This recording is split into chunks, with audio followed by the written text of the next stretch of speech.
पावसाळा चालू झालेला आहे आणि प्रत्येकाला पावसाळ्यामध्ये गरम-गरम खायची इच्छा होते. बाहेरचं न खाता आपण घरच्या साहित्यात हे कुरकुरीत पोहा कटलेट बनवणार आहोत.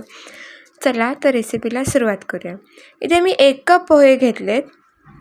हे आपले कांदे पोहे खायचेच पोहे आहेत रोजचे, जेव्हा आपण बनवतो ते. ते एका भांड्यात काढून घेतलेत. त्याच्यानंतर त्याला 2 पाण्याने स्वच्छ धुवून घ्यायचं आहे. पण धुताना ह्याला चोळत नाही बसायचं. हे चमच्याने 1-2 वेळा व्यवस्थित मिक्स करायचं आणि त्याला स्वच्छ धुवून घ्यायचं. पोहे लगेच धुवून होतात आणि भिजतातसुद्धा लगेचच. त्याच्यामुळे हे 2 पाण्याने धुवून स्वच्छ साईडला ठेवायचं. इथे मी 2 बटाटे उकडून घेतलेत. याला किसणीच्या सहाय्याने किसून घेणार आहे. तुम्हाला हवं असेल तर तुम्ही हाताने सुद्धा मॅश करू शकता.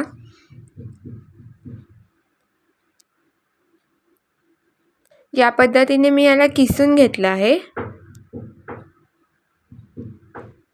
सगळा व्यवस्थित बटाटा किसून झाल्यानंतर इथे मी 1 हिरवी मिरची वापरली आहे. तुमच्याकडे जर लहान मुलं खाणारे असतील तर तुम्ही हिरवी मिरची टोटली स्किप केली तरी चालेल.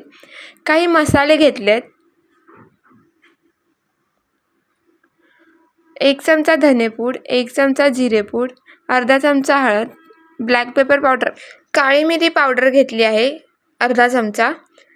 त्याच्यानंतर थोडीशी जिरे पावडर, चाट मसाला. इथे चाट मसाला मी जास्त वापरला आहे म्हणून मी मिठाचं प्रमाण कमी केलं आहे. इथे मसाले तुम्ही तुमच्या आवडीनुसार कमी अधिक करू शकता. लाल तिखट घातलं आहे. आता याच्यानंतर आपल्याला सगळे मसाले व्यवस्थित मिक्स करून घ्यायचे. त्याच्या आधी 1 चमचा मी आलं लसूण पेस्ट घातली आहे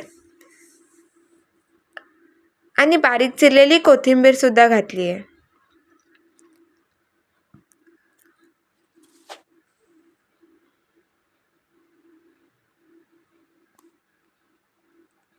आता याच्यामध्ये मी कॉर्नफ्लॉवर किंवा मैदा न घालता याच्यामध्ये मी ब्रेड क्रम्स घालणार आहे. आता हे व्यवस्थित मिक्स करून घेऊया एकदा.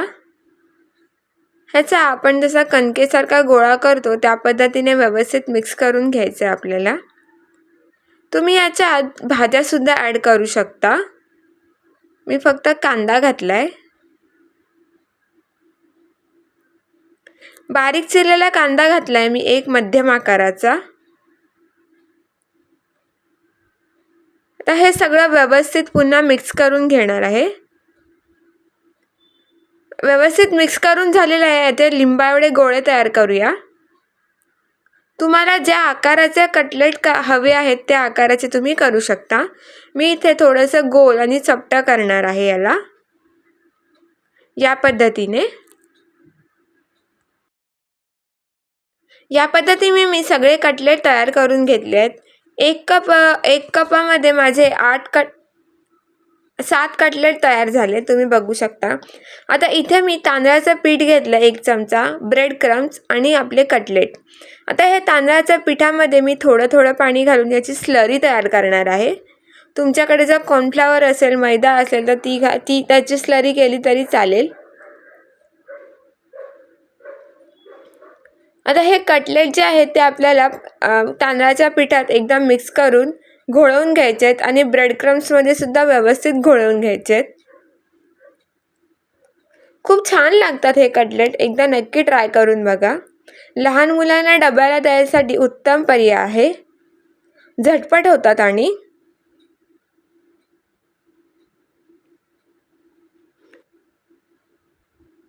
या पद्धतीने मी सोडून घेतले आहेत तेलामध्ये. आता याचा आपल्याला गोल्डन ब्राऊन कलर येईपर्यंत व्यवस्थित फ्राय करून घ्यायचे आहेत. मी एका वेळेला 3 टाकणार आहे कटलेट कढईमध्ये.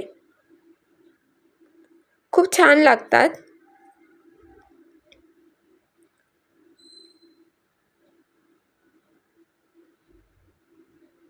सकाळच्या घाईमध्ये जर द्यायचे असतील तर तुम्ही रात्री बटाटे जरी उकडून ठेवले तरी चालतील.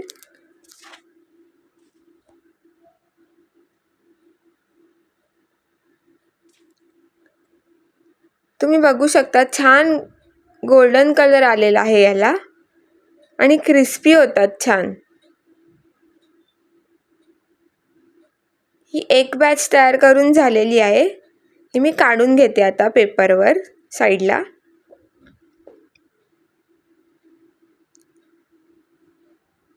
किती मस्त दिसतात ना, कलर पण छान आला एकदम. या पद्धतीने दुसरी बॅच सुद्धा घातलेली आहे मी. या पद्धतीने आपले पोह्याचे कटलेट तयार झाले आहेत. तुम्ही बघू शकता किती छान कलर आलाय.